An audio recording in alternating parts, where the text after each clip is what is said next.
तो जैसे कि आप सब लोग जानते हैं, अभी हम युग परिवर्तन के समय में जी रहे हैं और बहुत सारी चीज़ें हमारे आसपास हो रही हैं और आसपास होने वाली हैं। उसी कड़ी में जो पूरी शंकराचार्य जी हैं, मैं उनके ऊपर पहले भी कई सारी वीडियोस बना चुका हूँ।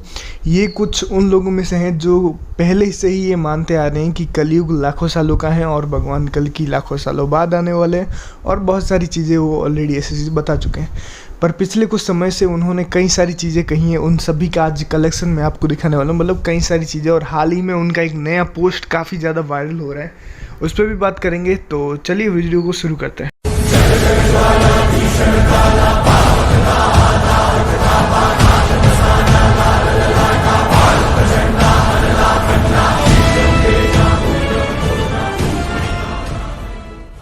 तो अभी के समय में उनका एक पोस्ट बहुत ज़्यादा वायरल हो रहे हैं सभी सोशल मीडिया हैंडल पे, तो देखते हैं उसमें है क्या।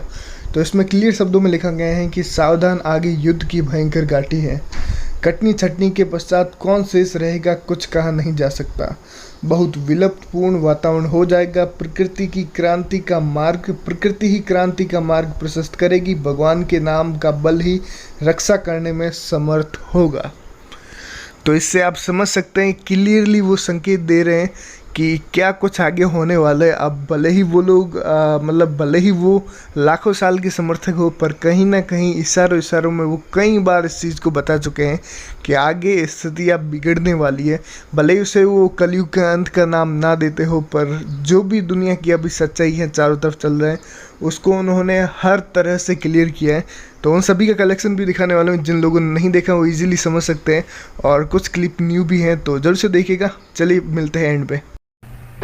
अब मैं फिर आज कहता हूँ, बस थोड़े समय में ऐसी देश में विकट परिस्थिति उत्पन्न होगी जिसकी कल्पना किसी ने न की हो, और शासन तंत्र के शोधन का मार्ग भगवान की शक्ति और दूती प्रकृति और उसके परिकर पृथ्वी, पानी, प्रकाश, पवन, आकाश के द्वारा प्रशस्त होगा।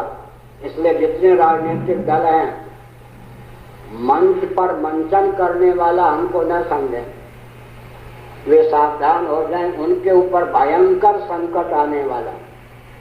अगर वो संभलते नहीं, प्रशस्त मान बिंदुओं की रक्षा के अनुकूल अपने को ढालने का प्रयास नहीं करते, तो भारत में आमूल शासन तंत्र के परिवर्तन का योग अब प्राप्त होने वाला है, और व्यासपीठ के माध्यम से ही शासन तंत्र का शोधन होगा और अपेक्षित शासन तंत्र भारत को प्राप्त होगा। हर हर भारत की स्वतंत्रता का मैं पक्षधर हूँ, लेकिन देश अभी परतंत्र ही है। इंग्लैंड की दास्ता अभी भी है ही। देश अभी स्वतंत्र हुआ ही नहीं है।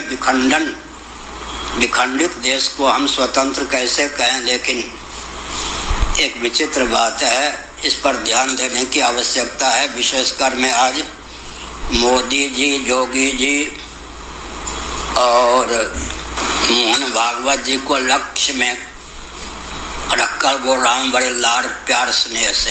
तीनों मेरे परिचित हैं, मुझे कोई कष्ट नहीं है। जो उज्जवल इतिहास की संरचना करता है, उसके वो चुनौतियाँ आती ही हैं।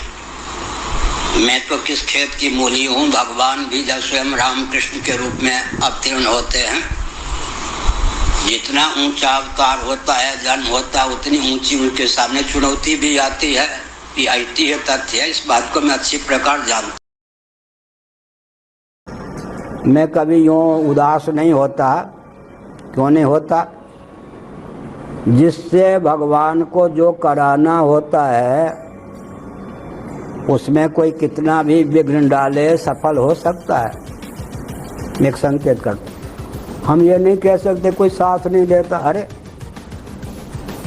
युधिष्ठिर जी से जो करवाना था, एक विचित्र बात है। महाभारत पढ़िए, वाल्मीकि रामायण पढ़िए, सारी योजना ऊपर होती है ब्रह्मलोक में। जिस योजना को लेकर ये कारक कोटि के व्यक्ति, महापुरुष आते हैं या साक्षात भगवान आते हैं, ऊपर से ही सारे परिकर भी आ जाते हैं और समय पर वो मिलते जाते हैं। अगर कोई कहे हाय मैं असफल रहा, किसी ने साथ नहीं दिया, समझिए कि उसको भगवान ने निमित्त ही नहीं बनाया। क्या जिस व्यक्ति से जिस कार्य की सिद्धि होनी है, ईश्वरीय संविधान है, तो उसके सहयोगी जिसको जब सुग्रीव की प्राप्ति जब होनी थी तभी राम जी को हुई। ये विचित्र बात है। हमने संकेत किया सुग्रीव की प्राप्ति, विभीषण की प्राप्ति जब होनी चाहिए थी तभी हुई। हम ये रोते नहीं कि कोई साथ नहीं देता है, क्यों नहीं साथ, हम कैसे कहेंगे। जिस कार्य को करने के लिए भगवान ने हम लोगों को भेजा है, हम भगवान के अवतार नहीं हैं, लेकिन लुलु बुद्धू नरक से भी तो नहीं आए हम, ऐसा तो नहीं है कि नरक से आ गए हम। जिस जिस कार्य की सिद्धि के लिए भगवान ने हमको भेजा है, जो दायित्व दिया है, उसमें जो सहयोगी होना चाहिए, जिस सहयोगी की जब प्राप्ति होनी चाहिए तब हो ही जाती है। हमने एक संकेत किया, भविष्यवाणी तो नहीं करते, केवल हम संकेत करते हैं। पूरे विश्व में विचित्र आमूलचूल परिवर्तन होगा। पूरे विश्व में, विशेषकर भारत में, शासन तंत्र बिल्कुल पलट जाएगा और ये भौतिकता की सीमा में विश्व में कोई शासन तंत्र टिक नहीं सकता है।